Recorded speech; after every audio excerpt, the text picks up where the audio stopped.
Hey everybody, Peter at the Golf Paradigm. It's springtime, and that means warmer weather, time to get out and practice your game, but it also means windy. So today we're going to go over how to control your trajectory so you know how to play well in the wind.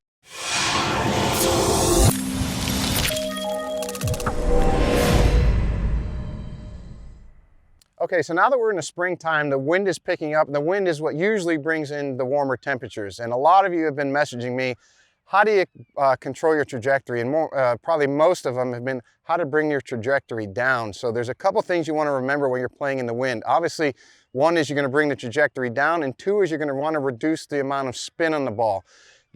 If you can do those two things, you can control your ball better, especially in the springtime when you get a lot of wind. So let me just give a couple explanations or what you do on a stock shot, and then how I want you to modify it so you can have that control on a knockdown shot and a trajectory control. So on your normal, let's take a mid iron, this is 6 iron for example, your stance width is going to be about hip or shoulder width apart. Your ball position is going to be somewhere under the left side of your face or the logo on your shirt. That's going to yield you a certain amount of loft at impact. You're going to get the ball at a certain trajectory with a certain amount of spin. That's more or less your stock shot. Again, if you're going to want to reduce the trajectory, so you're going to bring the trajectory down and reduce the spin, number one, you're not going to swing as hard. So if your normal 6 iron is, let's say, random average out there is probably 175 yards. If you have it 175 yards and it's into the wind, you're probably going to want to go to a 5 iron. That's number one. Number two is you're going to want to bring the ball flight down even more than just a normal 5 iron. So what I recommend you doing, the standard would be most people want to move the ball back in their stance or towards their trail foot, but all that's going to do is get you too steep on the ball, and your path is going to be too much in to out, and all you're going to do is have a tendency to hit these really low draws. If you want to have the ability to move the ball both ways and still hit it low, I don't want you to move the ball closer to your right foot per se.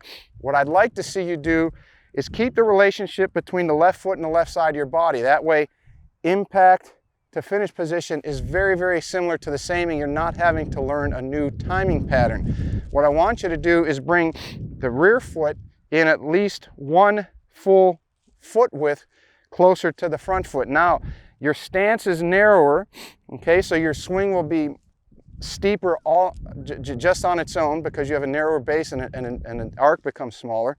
Your hands will naturally be more in front of the ball, which means you have more forward shaft lean just because of the narrow stance. The third thing I want you to do is make sure you grip down in the club about halfway down the grip, okay? That's going to shorten your swing, and again, with a shorter lever, you'll be a little more steep on the ball. And then the third thing, and one of the most important, is you're not going to take a full swing. I want you to take more of a 3/4 swing, both back and forward, because again, you're looking to bring the spin rate down so that the ball doesn't upshoot once it gets into that wind, okay? So to review those three things, you take your stock or normal setup, you're gonna go one club longer, so let's say you're gonna go from a 6 iron to a 5 iron. You're gonna bring your rear foot in at least one full foot width. You're going to grip down halfway down in your grip, and you're gonna make about a 3/4 backswing and a 3/4 finish, okay?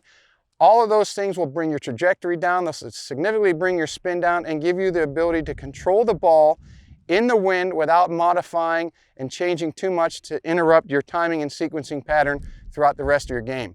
So give those things a shot when you go out to the range this week. Let us know your feedback in the comments below, and if you need to take a private lesson or half-day school or multi-day school, let us know, comments below or info@thegolfparadigm.com.